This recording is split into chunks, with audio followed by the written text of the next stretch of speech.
اسلامی سال کا آغاز محرم الحرام سے شروع ہوتا ہے اور پھر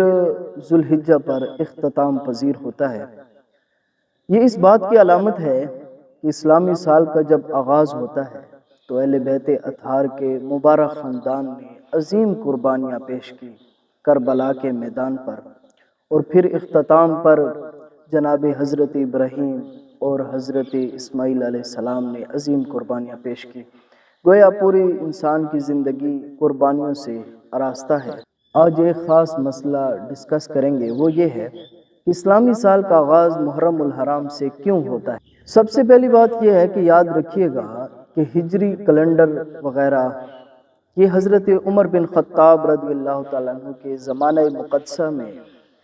شروع کیے گئے، اور جناب حضرت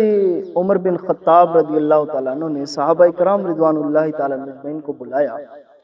اور پوچھا، مشورہ کیا کہ اسلامی سال کا آغاز کس مشہور واقعہ سے کیا جائے۔ تو مشورے کے دوران مختلف موضوعات ڈسکس ہوئے، لیکن پھر اتفاق رائے اس بات پر ہوئی کہ ہجرت نبوی صلی اللہ علیہ وآلہ وسلم سے اسلامی سال کا آغاز کیا جائے، اس لیے کہ ہجرت نبوی صلی اللہ علیہ وآلہ وسلم جو ہے وہ عظیم کامیابی تھی اور عظیم موڑ تھا۔ تو اب سوال یہ پیدا ہوتا ہے کہ ہجرت جو ہے وہ تو نبی پاک صلی اللہ علیہ وآلہ وسلم نے ربیع الاول شریف میں کی، تو یہاں پر تو محرم سے آغاز ہو رہا ہے۔ تو اس کا جواب مختصراً یہ ہے